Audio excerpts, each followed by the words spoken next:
toujours de la course. Ok, je vais terminer avec cette illustration pour que tu partes avec. Et tu sais, par rapport à la prière de tout à l'heure, je n'ai pas demandé à quelqu'un de se lever ni de passer devant, parce que c'est vraiment entre toi et Dieu, quoi. Et je sais que pour quelqu'un, il va véritablement avoir un avant et après ce séminaire, je sais. Alors, Hébreux 11, verset 1 est un passage que nous connaissons, qui dit « Car la foi est une ferme assurance des choses que l'on espère, une démonstration de celles qu'on ne voit pas. » Et dans le cadre de la course, c'est quelque chose... attendez, je vais vous faire signe de monter. Dans le cadre de la course, c'est quelque chose que tu dois comprendre. La foi est une ferme assurance des choses que l'on espère, une démonstration de celles qu'on ne voit pas. Mais une ferme assurance des choses qu'on espère. C'est-à-dire qu'en fait, ta foi dépend de l'espérance que tu as. Et l'espérance suprême que tu as, c'est une espérance qui prend son origine dans l'éternité. C'est-à-dire quelque chose qui va arriver. Quand tu prends, je n'ai pas le temps d'aller dans le détail, mais quand tu prends le texte dans son contexte, tu vois que le verbe commence « or » la foi. Quand une phrase commence par « or », ça veut dire qu'il y avait quelque chose avant. Donc si tu veux bien comprendre la profondeur de ce verset, il faut que tu remontes au chapitre 10 et que tu vois le contexte dans lequel l'auteur aux Hébreux est en train de parler pour en arriver à « or » la foi est une ferme assurance des choses qu'on espère. Si tu remontes un peu plus haut, tu verras qu'il est écrit « mon juste vivra par la foi. Or, s'il se retire de moi, mon âme ne prendra pas plaisir en lui. » Tu comprendras que la notion de foi, l'auteur aux Hébreux est en train de parler à un peuple qui est dans une situation d'une telle persécution que certains commençaient à lâcher la foi, à lâcher leur marche avec le Seigneur. Alors il est en train de les encourager en disant que la foi est une ferme assurance des choses que l'on espère. La question est de savoir en quoi, qu'est-ce que tu espères, ou encore quelle est ton espérance. Et c'est pour encourager les Hébreux, ceux qui étaient en tout cas dans cette situation, les Juifs qui étaient dans cette situation de persécution extrême, il va maintenant leur parler de plusieurs héros de la foi. Ok, venez vous placer. Il va leur parler de plusieurs héros de la foi. Et en l'occurrence, il va parler, bon, pour un gain de temps, je vais demander qui se place. Allez-y, ok, run, young man, run, allez-y. Et il va leur expliquer, alors que voilà, que tout le monde nous voit très bien, ok, très bien, voilà. Ok, mettez-vous tous ici, mettez-vous tout ça, voilà, très bien. Et il va parler au fait de plusieurs héros de la foi. En l'occurrence, il en parle de beaucoup plus, mais là j'en ai pris quelques-uns. Il est où mon témoin? Mon témoin est où? Merci mes chéris. Et il va leur dire, la foi est une ferme assurance des choses que l'on espère. Donc il va l'auteur aux Hébreux va maintenant parler des différents hommes de la foi. Mais il y a un passage que j'aime bien, toujours dans Hébreux 11, le verset 3, parce que là, avant de mettre le décor, il va parler Hébreux, où es-tu, Hébreux, voilà. Il va parler... au verset 2, il dit « Pour l'avoir possédé, les anciens ont obtenu un témoignage favorable. » Et puis verset 3, il dit « C'est par la foi, j'aime bien par ceux qui commencent, il dit « Parce que c'est par la foi que nous reconnaissons que le monde a été formé par la parole de Dieu, en sorte que ce qu'on voit n'a pas été fait de choses visibles. » Il va déjà commencer simplement par te mettre le décor en disant que tout ce que vous voyez là provient d'un monde qui est invisible. Un monde qui est invisible, ce n'est pas un monde qui n'existe pas, c'est un monde que tes yeux ne voient pas. Dis-moi un bon amen et je continue.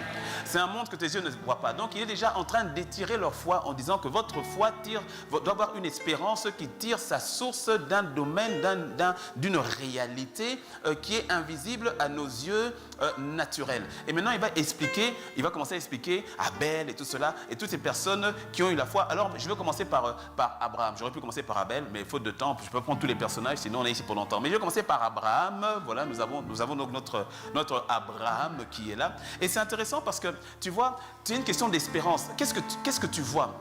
En quoi est-ce que tu espères? Rappelle-toi, avec tout ce qu'on a dit maintenant depuis hier, si ton espérance n'est que terrestre, je te promets que ta course sera bancale. J'ai pas entendu ton amen. Si ton espérance n'est que terrestre, ta course sera bancale. Oh, ben laisse-moi le dire. Allez, laisse-moi le dire. Écoute, c'est une piètre activité que de ne, et j'insiste sur le fait que de ne Ok, mais je prends cette négation. De n'utiliser ta foi que pour. J'insiste sur le que pour. Parce que ta foi, tu dois l'utiliser aussi pour. Mais que pour les choses terrestres. C'est bancal. Mais c'est d'une bancalité incroyable. C'est une foi trop petite. C'est comme si tu achetais une Ferrari pour rouler à du 20 à l'heure. Va prendre une moto. Même pas. Va prendre une bicyclette. Tu n'as pas besoin d'acheter une Ferrari pour faire du 20 à l'heure. Une Ferrari, on s'attend à ce que boum, tu y ailles à du 100, 200 à l'heure.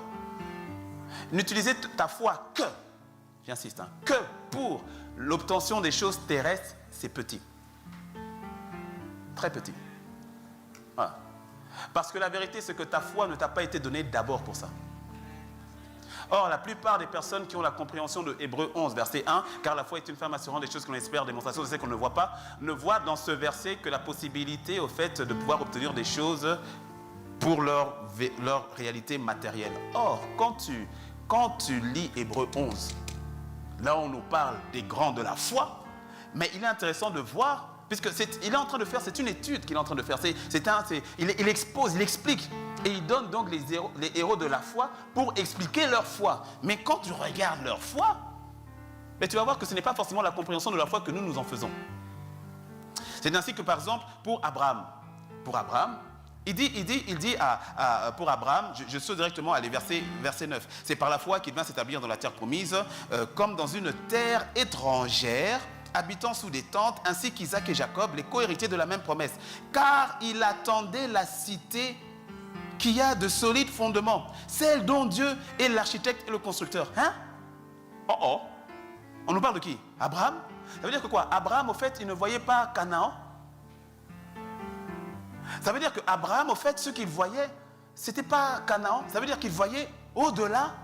Il voyait autre chose. Pasteur, c'est pas vrai. Écoute, continue. Je saute au verset 13. C'est dans la foi qu'ils sont tous morts avec Sarah et tout ça. Ils sont tous morts sans avoir obtenu les choses promises. Mais ils les ont vus. Qu'est-ce qu'il a vu? Qu'est-ce que Abraham, le père de la foi, a vu que beaucoup nous ne voyons plus?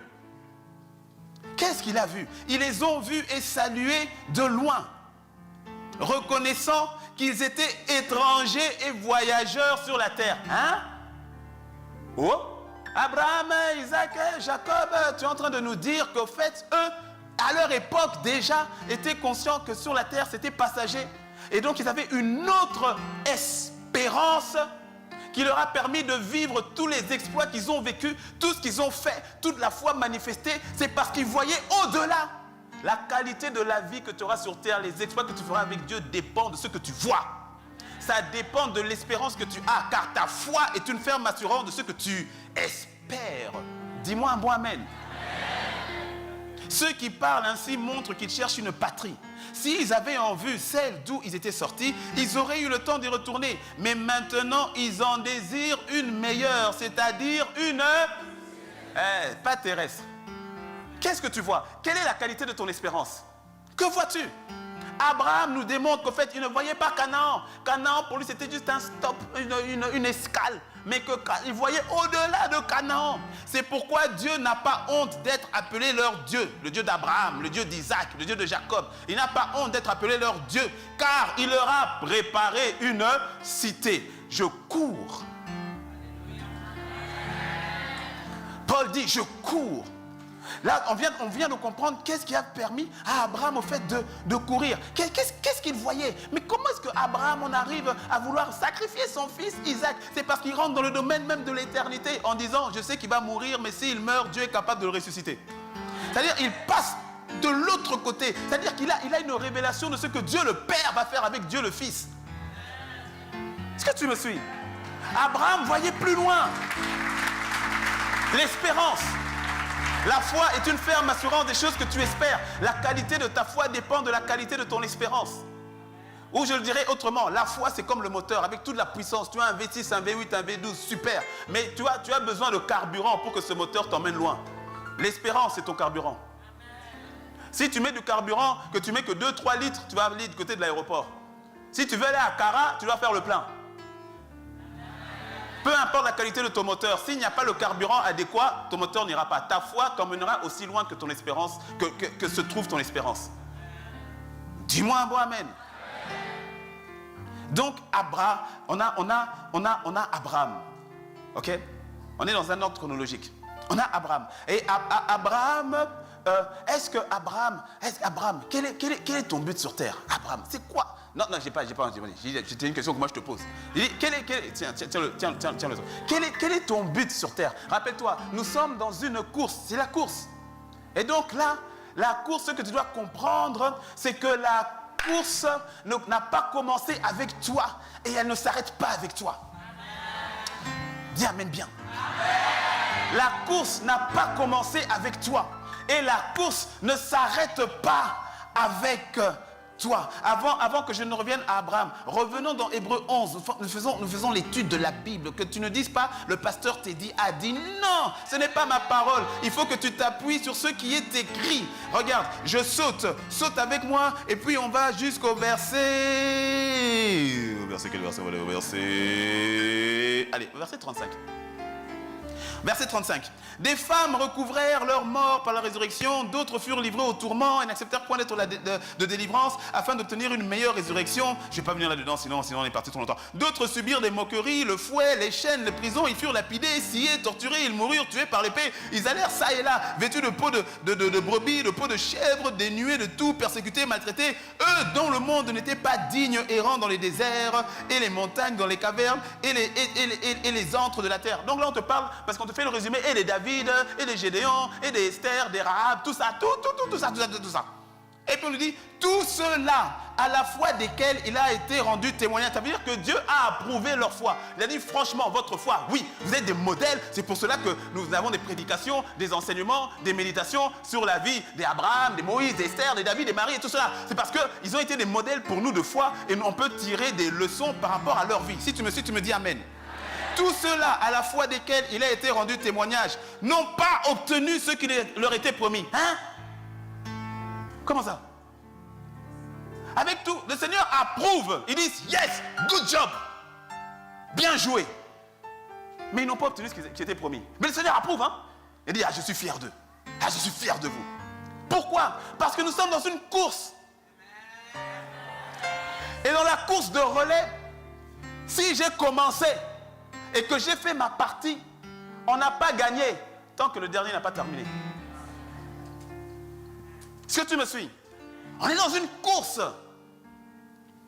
Verset 40. Dieu ayant en vue quelque chose de meilleur pour nous, afin qu'ils ne parvinssent pas sans nous à la perfection, afin que les Abraham, les Moïse, eux tous là, ils ont fait leur course, mais ils n'ont pas encore atteint la perfection tant que toi tu n'as pas fait la tienne. Maintenant, pose-toi la question, quelle course tu es en train de faire? Est-ce que la course que tu es en train de faire corrobore avec la course que nous faisons tous? Ou bien tu fais une course qui n'a rien à voir?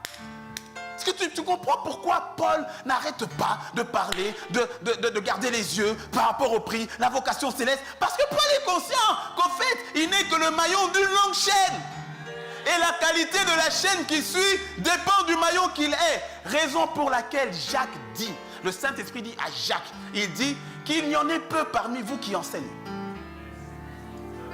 Pourquoi? Parce qu'ils seront jugés plus sévèrement. Pourquoi? Parce que ce que je t'enseigne, je me dois de t'enseigner et de m'assurer que je te prépare à la course.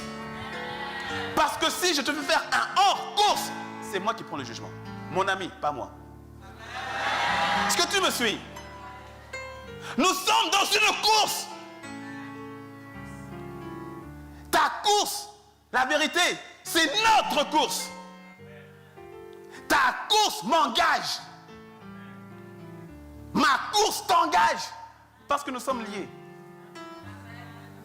Afin qu'ils ne parvinssent point à la perfection sans nous. Raison pour laquelle, tu vois, après il y a le chapitre 12. Mais les chapitres, quand l'auteur aux Hébreux a écrit, il n'y avait pas de chapitre, il n'y avait pas de verset. Ça a été subdivisé pour une meilleure compréhension de notre part. Tu me suis? Donc, fais comme s'il n'y avait pas de chapitre 12, il n'y avait pas de verset, tu continues. Donc, je reprends le verset 40. Dieu, ayant en vue quelque chose de meilleur pour nous, afin qu'ils ne parvinssent pas sans nous à la perfection. Nous donc aussi, puisque nous sommes environnés d'une si grande nuée de témoins, rejetons tout fardeau et le péché qui nous enveloppe si facilement et courons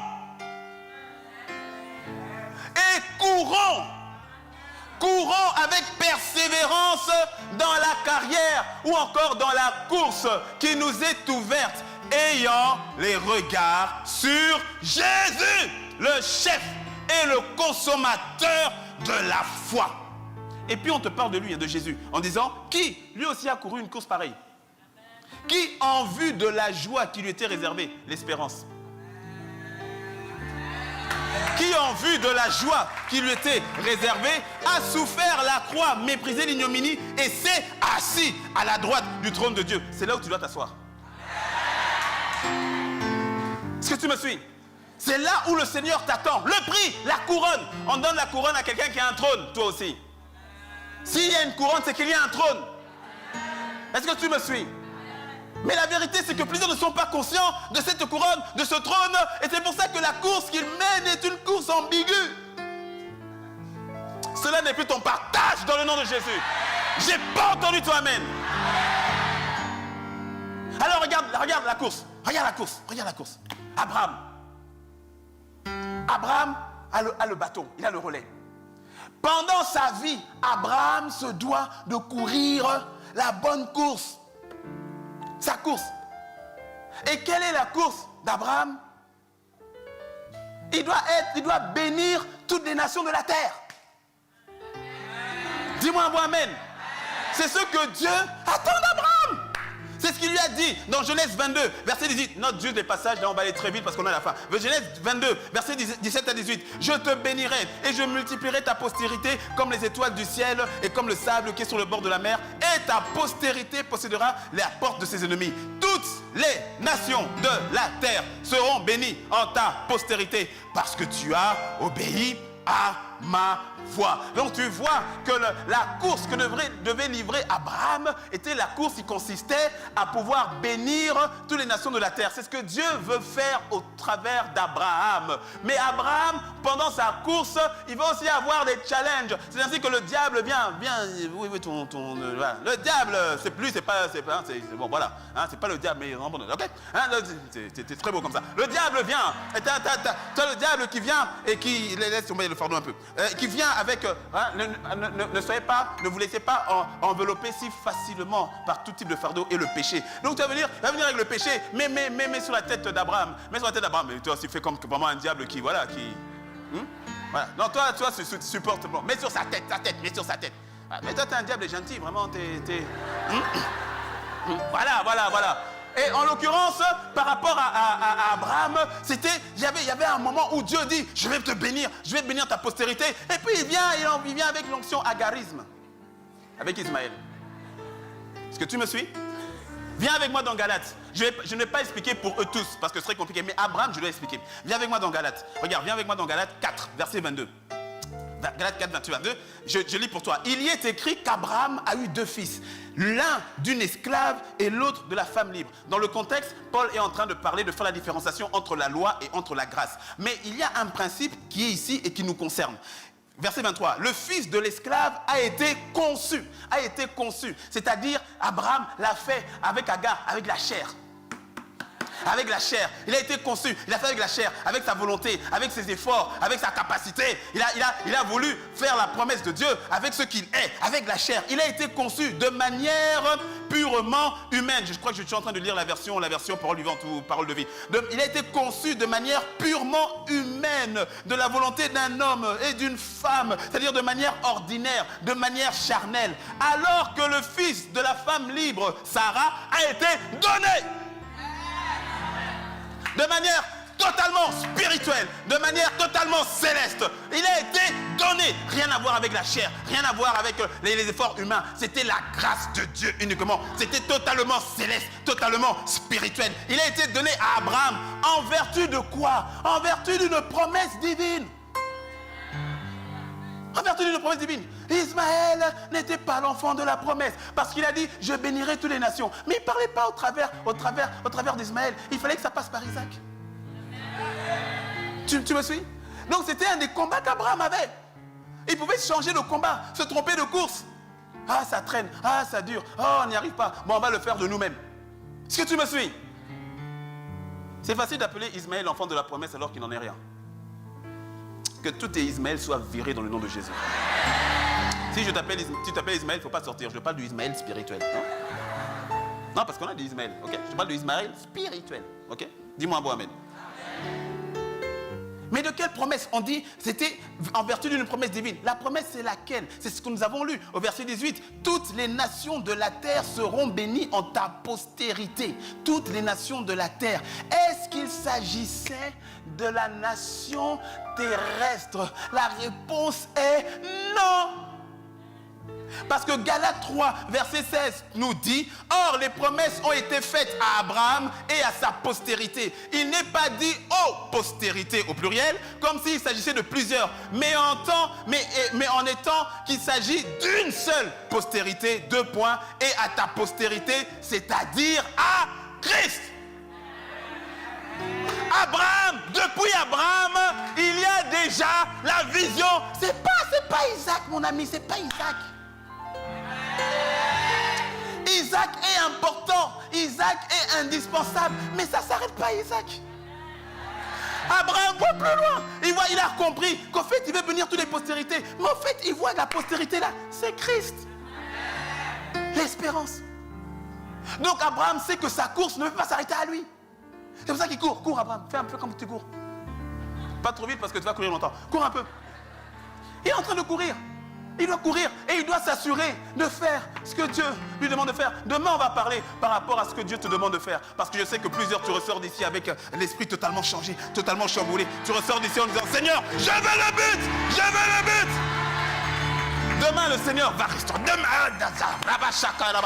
tu vois, voilà, Abraham, tu dois courir. Il faut que tu accomplisses ce que tu dois accomplir. Parce que ça ne s'arrête pas à Canaan, ça ne s'arrête pas à Isaac, ça ne s'arrête pas à tes richesses. Tout cela, c'est bien, mais ce n'est pas la finalité. Ce n'est pas un but. Non, c'est pour ça que tu sois super riche. Et tu ne seras pas super pauvre, dis-moi amen. Parce que la super pauvreté, vraiment, c'est pas de Dieu. Tu ne seras pas super pauvre. Mais que tu sois super riche, ou que tu n'aies pas toutes ces richesses. Mon ami, c'est pas ça le plus important. Si tu n'as plus l'espérance, tu tombes dans la dépression. Mais quand tu vois toute l'histoire, tout à coup, tu dis comme Paul, que ce soit dans l'abondance, ou que ce soit dans la disette, que ce soit dans la liberté, ou bien que ce soit en prison, tant que j'accomplis ce que pourquoi j'ai été suscité, je ne ferai aucun cas de ma vie. Dis-moi un bon amen. Et donc Abraham doit courir, c'est bon, merci Abraham. Il ne faut pas se relayer à Moïse. Et donc, il arrive au niveau de Moïse. Moïse, le monde veut que tu sois prince d'Égypte. Tu as été éduqué pour devenir prince. Tu ne pourras pas forcément être pharaon, tu es étranger, mais tu pourras être le premier conseiller de pharaon. Tu es dans toute la richesse, dans toute l'opulence, dans toute la gloire. Moïse, tu es appelé à être prince d'Égypte. Les richesses de ce monde. Viens avec moi dans Hébreu 11. On reste dans Hébreu 11, on ne bouge pas. Hébreu 11. Mais regarde quand on te parle de Moïse. C'est où Hébreu 11, voilà, je mets mon truc comme ça, j'ai plus à chercher. Hébreu 11. Regarde, au verset, allez, je saute. Au verset 24, c'est par la foi que Moïse, devenu grand, refusa d'être appelé fils de la fille de Pharaon, aimant mieux être maltraité avec le peuple de Dieu que d'avoir pour un temps, le temps, la rouille, que d'avoir pour un temps, 30 ans, 50 ans, 100 ans, face à l'éternité, ça c'est quoi? Rien du tout. Que d'avoir pour un temps la jouissance du péché, verset 26, regardant l'opprobre de Christ comme une richesse plus grande. Mais tu as vu Christ où? Moïse. Tu l'as vu où? Comment tu l'as détecté? Ça veut dire que Moïse voyait au-delà.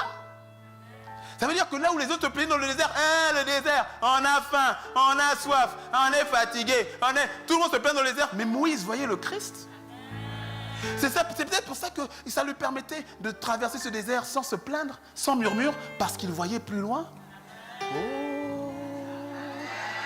Mais écoute, c'est ce qui est écrit. Regardant l'opprobre de Christ comme une richesse plus grande que les trésors d'Égypte, les trésors terrestres. Regardant l'opprobre de Christ comme une richesse plus grande que les trésors de l'Égypte. Car il avait les yeux fixés sur la rémunération. Quelle rémunération? Tu crois que c'était quel argent? Tu crois que c'était Canaan? C'est pas Canaan. Ce n'est pas Canaan. Parce qu'à un moment donné dans le désert, Dieu dit à Moïse, va avec ce peuple, je mettrai un ange. Moïse dit, non. Il dit, je ne pars pas si tu ne viens pas. Donc ça veut dire que Moïse, son but, c'était pas Canaan. Il voyait plus loin. Les yeux fixés sur la rémunération. Dis-moi un bon amen. C'est par la foi qu'il quitta l'Égypte sans être effrayé de la colère du roi, car il se montra ferme comme voyant celui qui est invisible. C'est pour ça que Moïse, il faut courir. Moïse, attends, c'est pour ça que Moïse, est-ce que tu es appelé à être, avoir les richesses de l'Égypte? Parce que tu sais, le succès, la réussite avec Dieu, ça n'a rien à voir avec le fait que tu sois dans le palais ou pas. Je peux le redire? J'ai dit, l'approbation de Dieu dans ta vie, ça n'a rien à voir avec le fait que tu sois Premier ministre ou que tu sois gardien d'immeuble. Alors dis-moi un bon amen. C'est pas là. Parce que quand tu regardes Joseph vient de nulle part et puis il se retrouve dans le palais. Et Dieu dit, good job. Quand tu regardes Moïse quitte le même palais pour aller dans le désert. Dieu dit, good job.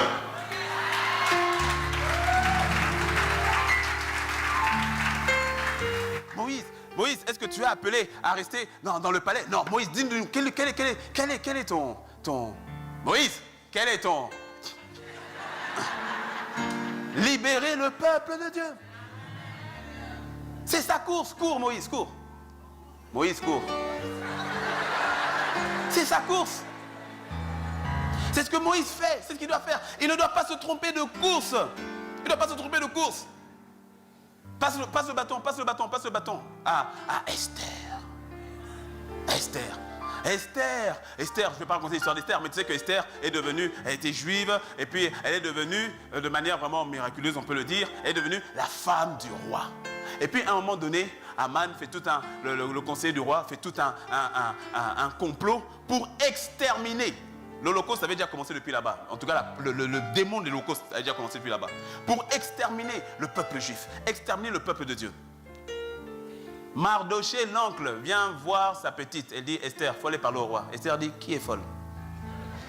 Le roi a dit, personne ne se présente dans sa présence, sinon quiconque, même moi la reine, tu me présentes, s'il ne m'a pas invité, décapité.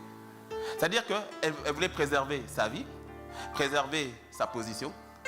Elle était sur le point de livrer un faux combat. Elle était sur le point de livrer une fausse bataille. Gloire à Dieu pour Mardoché. Mardoché a dit, hé, ma fille, hé, petite, ne sais-tu pas si c'est pour un temps comme celui-ci que tu es positionné là-bas? Mon ami, quand Dieu t'élève, ce n'est pas pour que tu te changes tes fringues, ce n'est pas pour que tu ailles changer. Quand Dieu t'élève, c'est pour que la position que tu as, ce soit pour influencer, pour changer, pour transformer. Lorsque tu reçois la promotion au travail, mon gars, ce n'est pas pour que tu changes forcément de maison, que tu dois savoir, Seigneur, pourquoi est-ce que tu me fais grâce auprès de ce DG? Pourquoi est-ce que tu permets que je devienne DG? Seigneur, donne-moi de comprendre, de saisir quel est le but, la raison pour laquelle je suis là. Ce n'est pas pour les millions. Tous les millions, ce sont des dommages collatéraux positifs. On prend, il n'y a pas de problème. Mais ce n'est pas une finalité. Il y a plus. Dis-moi amen. Esther, cours. Cours. Est-ce que tu me suis? Esther, quel est donc le sujet de ta course? Montre-nous le prix. Montre-nous, Esther, montre-nous. Ah, sauver le peuple de Dieu de l'extermination. Ce n'est pas d'être reine. Reine, ce n'est qu'une condition, une étape qui est importante et indispensable afin d'accomplir le but pour lequel nous sommes en train de courir. Parce que sa course, c'est notre course. Ta course, c'est ma course. Ta course, c'est leur course. Dis-moi un bon amen. Et c'est ainsi que Esther passe le bâton. David.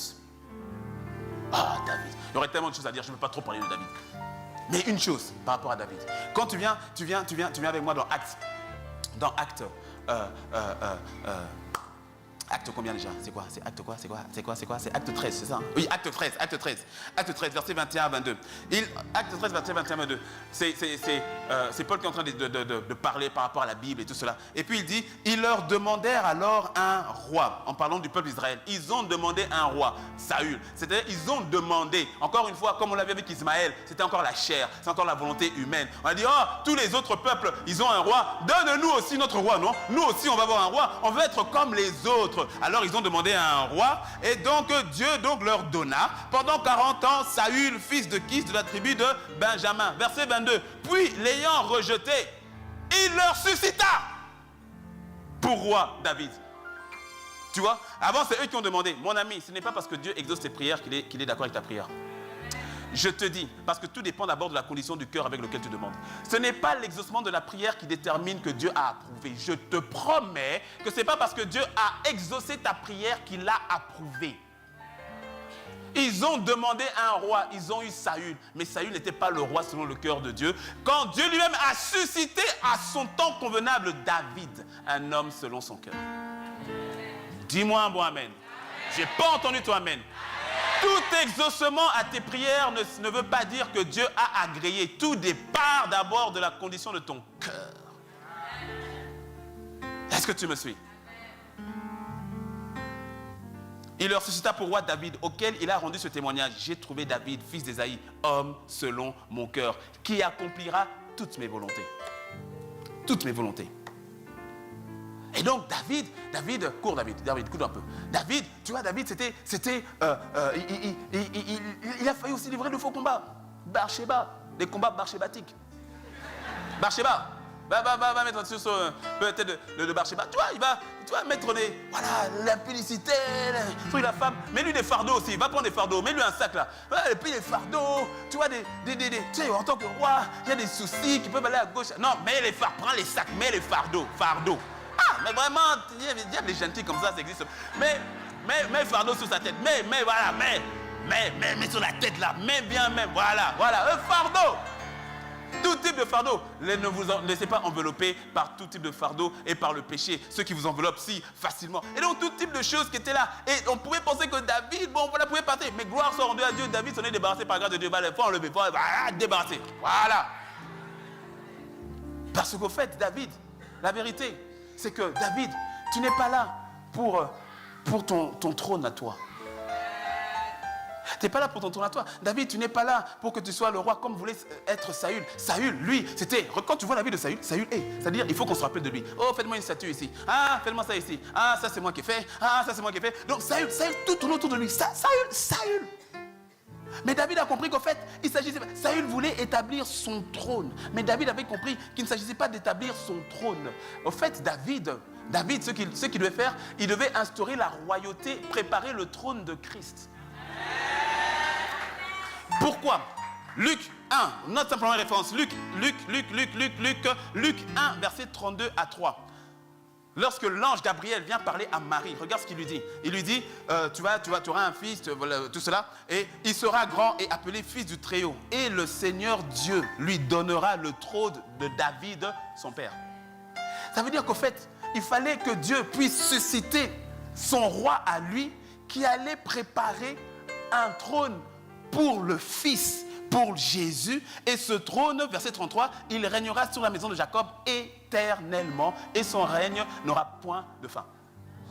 Donc David n'est pas là pour marquer son trône. C'est pour cela que tu vas voir que David avait ses révélations. Il avait ce cœur dans l'adoration, d'emmener la présence de Dieu. Saül, pendant les années, 40 ans, il était là. Jamais il n'a pensé aller chercher l'arche de l'Éternel. Jamais. David, dès qu'il devient roi, la première chose, il faut que la présence de Dieu revienne. Il va tout faire pour récupérer l'arche de l'Éternel, là où Saül n'en avait qu'à faire. Pourquoi? Parce que le but de David, ce n'est pas d'installer son royaume, son trône, c'est de préparer le trône de Jésus. C'est pour ça qu'il doit courir. Il court sa course pendant sa vie. Cours, David, cours. Et David court, allez, on saute beaucoup. Marie, dans le témoin Marie, elle a fait quoi? Oh, mais Marie, c'est juste une jeune fille. Bon, elle n'a pas fait de miracle.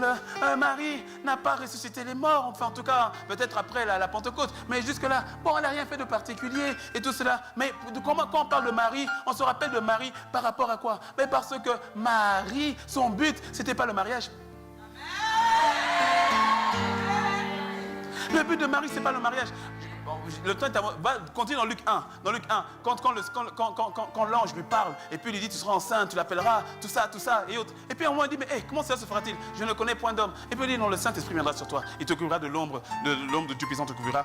Le Saint-Esprit viendra sur toi. Tu seras enceinte. Tu deviendras enceinte. Et Marie de dire simplement, qu'il me soit faite selon la volonté. C'est selon ta volonté. Tout ce que je veux, c'est accomplir, juste accomplir. Parce que tu sais, quand Marie, à ce moment-là, il y avait des pensées. Oui, il est où le diable? Eh, viens. Mets la tête, mets les voiles, un voile sur certains maris. Il peut avoir des pensées. Tu vois, tu sais quel type de pensée qui est, mais si je suis enceinte et que ce n'est pas Joseph, mais c'est mon mariage qui s'en va. Ah mais oui, parce que tu dois comprendre une chose, c'est que je ne l'ai pas dit hier, parce que j'aurais pu le dire pour que tu comprennes très bien. C'est-à-dire que dans la culture juive, quand le fiancé il se présente, il n'épouse pas tout de suite. Il va repartir, on va laisser un temps, en général c'était 1 an, mais en fait on ne sait pas exactement c'est quand le temps, parce que c'est le papa de la mariée après qui doit donner le go. Tu comprends qu'en fait le Christ nous a fiancés et qu'il part, il dit je ne sais pas quand est-ce que je reviens, c'est le père qui le sait, parce que c'est papa qui dit go. Ok? Donc, ce qui fait que, en fait, là, ils sont fiancés, donc en mode fiançailles, mais on laissait un temps. Parce que tu vois, ce temps-là, s'il s'avère que la femme est enceinte, donc le futur mari peut dire je refuse, et non seulement je refuse, mais elle peut être lapidée jusqu'à la mort. C'est pour cela que quand Joseph a vu que Marie était enceinte, parce qu'il aimait, non, Joseph était quelqu'un de bien, parce qu'il aimait Marie, il a voulu casser en catimini pour préserver la vie de Marie. Parce que Marie, en acceptant d'être la maman de Jésus, est en train de mettre pas simplement son mariage en péril, mais sa vie.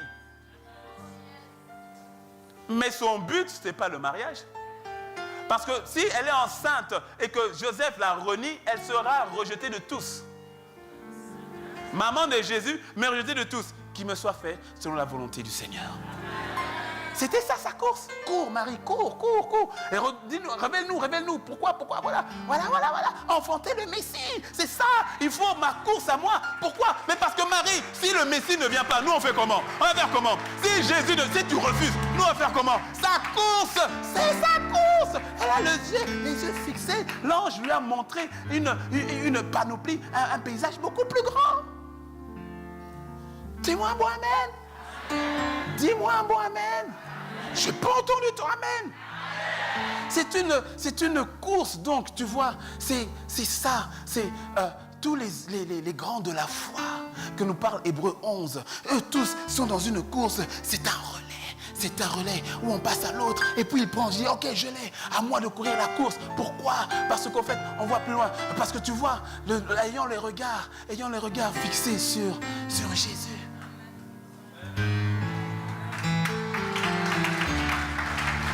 Abraham a vu le Christ.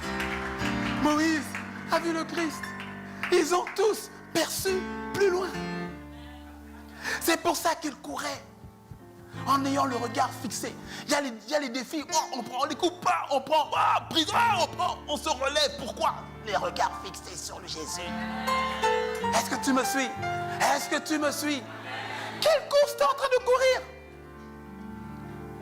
Quelle est ta ligne? Elle est où ma ligne d'arrivée? Elle est où? Ligne d'arrivée, elle est où? Quelle est? Ça, c'est ange. Ça, c'est un ange. Quelle est ta ligne d'arrivée? Toi, il y a une ligne d'arrivée. Tu vois, juste devant le Seigneur. Fais la ligne d'arrivée devant le Seigneur comme ça. Voilà. Là, tu fais un bon Seigneur. T'es sobre, c'est bien. Ok? Parce que la ligne d'arrivée, elle est là. Et c'est pour cela, tu vois, quand tu as le 100 mètres, à vos marques, prêts, ils sont comme ça. Ils ne regardent pas à gauche. Pas à droite. Ils sont comme ça. Prêts. Ils regardent. Go. Paf. Ils ne lâchent pas la ligne d'arrivée. Ayant les regards fixés, ancrés. Pas sur toi-même. Pas sur la richesse de ce monde. Sur Jésus. Dis-moi un bon amen. Dis à ton voisin, combat le bon combat. Le regard fixé sur Jésus. La ligne d'arrivée est là-bas, mon gars.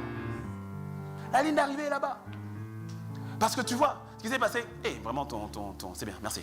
Toi, tu es un ange vraiment très énergique, c'est bien. Parce que tu vois, ce qui s'est passé, mets-toi entre tu pourrais te mettre entre Marie. Bon, mets-toi ici.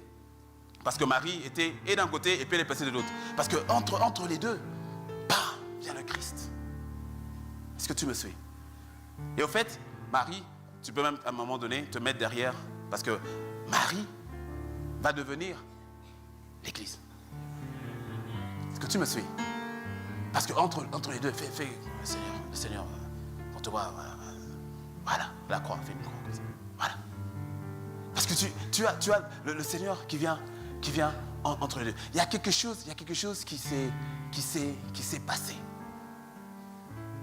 La course n'est toujours pas terminée, mon ami. Dis-moi un bon amen. La course n'est toujours pas terminée. Parce que tous avaient le regard fixé sur le Christ. Marie, reviens. Remets-toi ici, Marie. Reviens. Ok, Seigneur, si tu peux repartir là-bas, s'il te plaît. Quand tu vois l'espérance, quand tu comprends la notion de la foi, parce qu'il s'agit de combat de la foi, tu dois avoir l'histoire générale afin d'avoir la persévérance nécessaire pour courir la bonne course. Parce que si tu ne vois qu'à ton nombril, ta course est disloquée. Ce n'est plus ton cas dans le nom de Jésus. Tu vois? Parce que la vérité, c'est que eux tous, tournez-vous. Non, toi d'abord. Eux tous reçoivent une même révélation. Sauf que ça, c'est le but par rapport au Seigneur. Mais nous, on doit se poser la question, quelle course est-ce que l'Église est en train de faire aujourd'hui?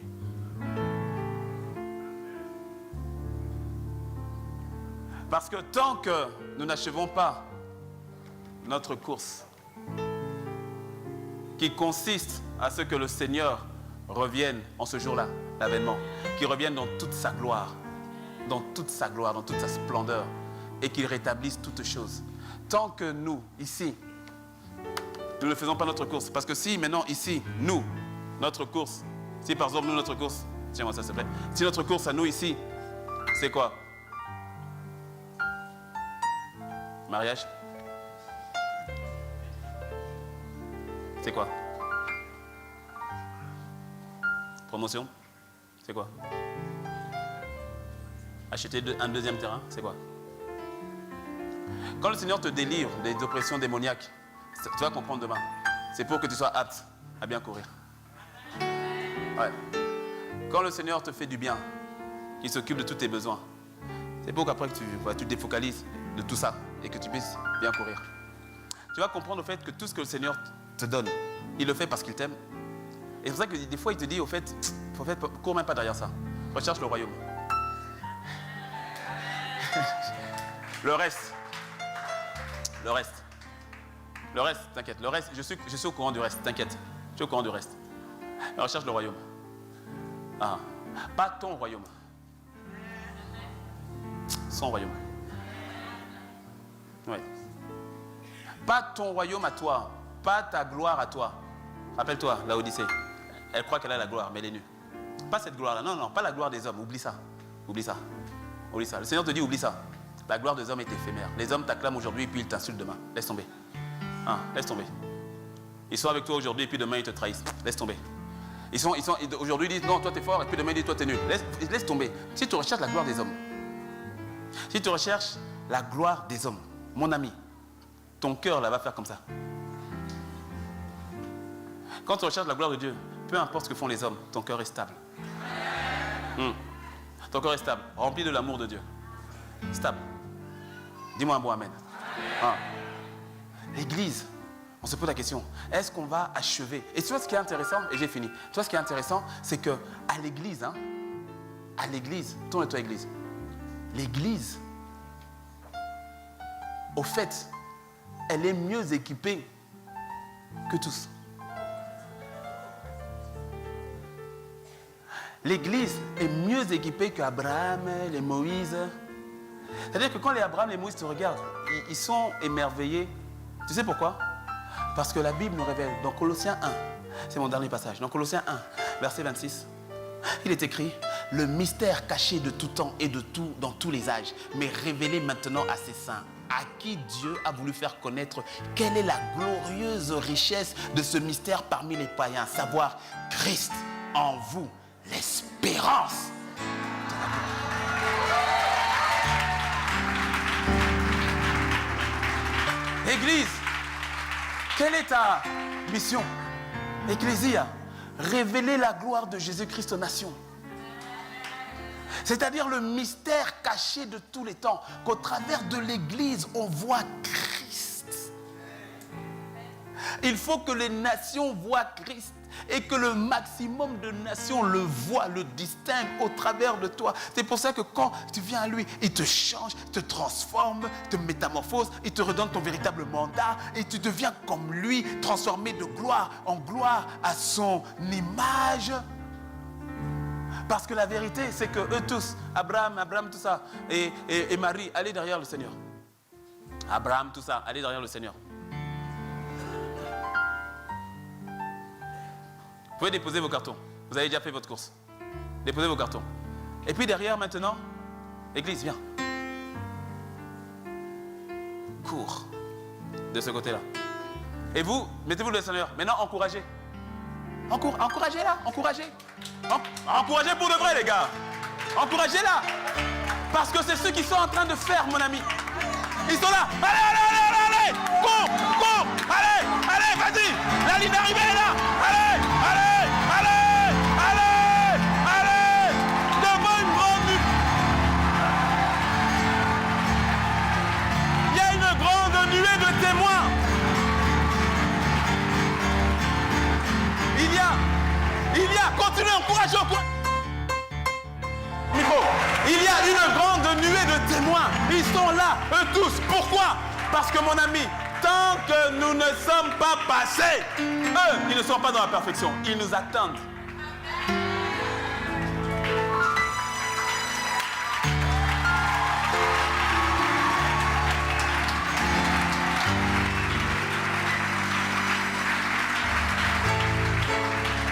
Et puis tu sais, quand tu regardes les Jeux Olympiques, l'équipe, c'est mon dernier exemple, l'équipe de la...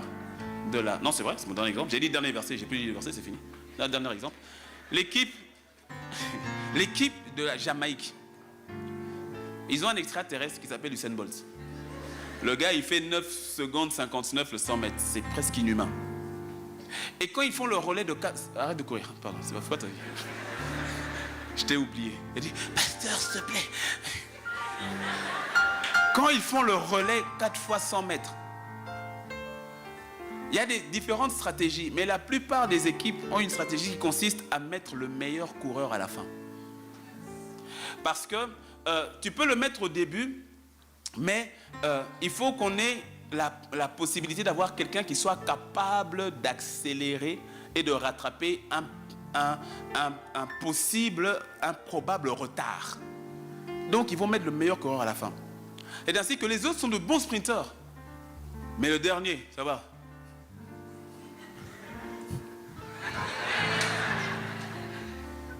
Il est là. Et les autres courent, il les voit. Et puis, quand ça arrive à lui, même si les autres étaient en avant, mais tu sais que quand tu as donné le bâton à Usain, tu sais qu'il va rattraper. Et c'est ce qui se passe, c'est-à-dire que l'Église, que toi et moi nous sommes, nous avons un potentiel, c'est-à-dire les Moïse sont émerveillés. Pourquoi? Parce que ceux qu'eux ils voyaient de loin, nous l'avons touché de beaucoup plus près. Christ en nous. Ils ont vu Christ de loin. Mais Christ est en toi. Christ est en moi. Mon ami, Christ est en toi, pourquoi? Terrain? Voiture? Argent? Combattre les frères et sœurs? Mon ami.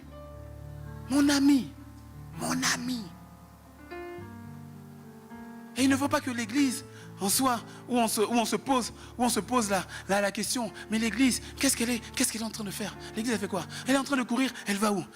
C'est-à-dire, les autres disent, mais tu fais quoi? Et puis il a le relais. Et puis au lieu d'arriver, donne-moi le relais, je vais te remplacer un peu. Et puis il a le relais. Et puis au lieu d'arriver, et puis il dit, non, je viens ici. Non, je cours ici. Oh, c'est joli ça. Oh, ça c'est beau. Oh, je veux ça. Oh, c'est joli. Il dit, qu'est-ce que tu fais? Il dit, mais qu'est-ce que tu fais? Tu fais quoi? Qu'est-ce que tu regardes? Quelle est ton espérance? Que vois-tu? Mais certains, et tu vois, et certains en sont arrivés au fait à déplacer. Mais lâche. Oui. Toi aussi t'es un ange. Lâche. Viens. Lâche, laisse tes fardeaux là, laisse. Tiens ça. Et tu sais ce qui se passe? Il y en a certains où l'ennemi prend un drapeau à damier. Au lieu de là, change-moi ma trajectoire. Déplace-toi, change de trajectoire. Et donc, tu vois, ils sont en train de suivre un autre drapeau à damier. Un autre drapeau.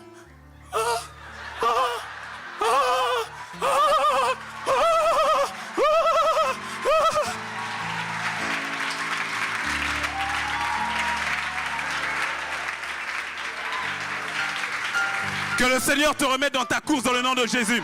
Lève-toi avec moi, lève-toi. Que le Seigneur te remette dans ta course au nom de Jésus. J'ai dit que le Seigneur te remette dans ta course dans le nom de Jésus. Là où l'ennemi était venu avec des fausses courses, là où il était venu t'embrouiller, je veux que tu élèves la voix. Élève la voix. Il faut qu'il y ait une sainte colère au dedans de toi. Élève la voix. Tu dis c'est fini. Je reprends ma course. Élève ta voix. Chalelebosa.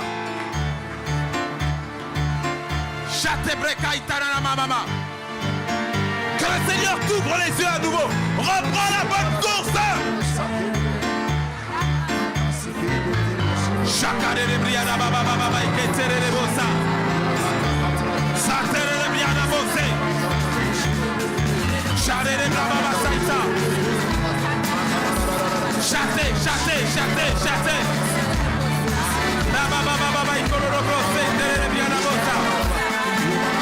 Reprends ta course. Cours pour le but. Cours pour le but. Cours pour le but. Le but véritable. La vocation céleste. Qu'il y ait une sainte colère au-dedans de toi. Une sainte colère. Une sainte colère. Où tu dis plus jamais. Plus jamais. Plus jamais. Je ne serai détourné. Plus jamais. Jamais que t'es blessé. Jamais t'es blessé. Jamais t'es blessé. Seigneur, ma course, ce n'est pas ma course, c'est notre course. C'est pour cela Paul a dit, j'ai achevé la course. Il n'a pas dit ma course, il a dit la course. Parce que ta course est reliée à la grande course.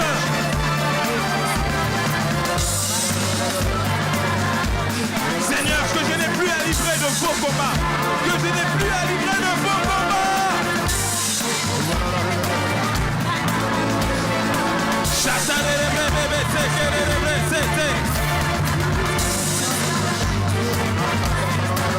Seigneur, ouvre les yeux de mon frère. Ouvre les yeux de ma soeur.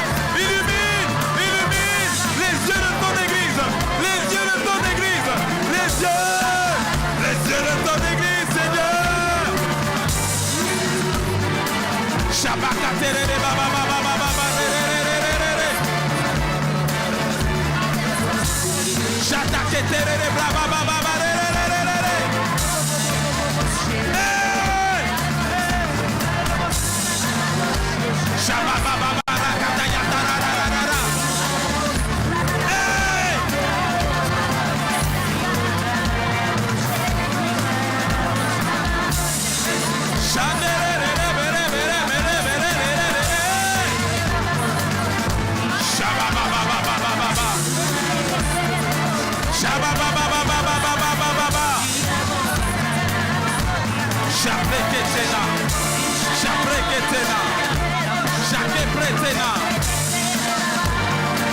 Une église qui court la course que tu as dressée. Shamayala. Shayala marema.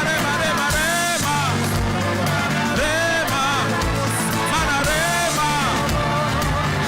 Lakaitoro Shetayana. Des soldats engagés dans la course. Des soldats engagés dans la course. Des soldats engagés dans la course. Des soldats engagés dans la course. Brakatere bosha. Brakatere bosha. Brakatere bosha. Braka. Bokorobo sikere baba. Je vois des anges en train de distribuer des souliers dorés. Je vois des anges en train de distribuer des nouveaux souliers. pour une nouvelle course. Tu reviens dans ta course. Tu reviens dans ta course.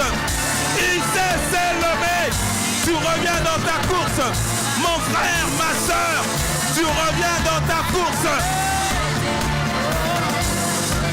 Il n'a pas versé son sang inutilement. Il n'a pas versé son sang inutilement. C'est afin que tu cours, le regard fixé sur lui. Afin que tu cours, le regard fixé sur lui. Les nations t'attendent. Le Togo t'attend. Lomé t'attend. Des orphelins t'attendent. Reprends ta course. Reprends ta course. Les regards fixés. Fixés sur Jésus.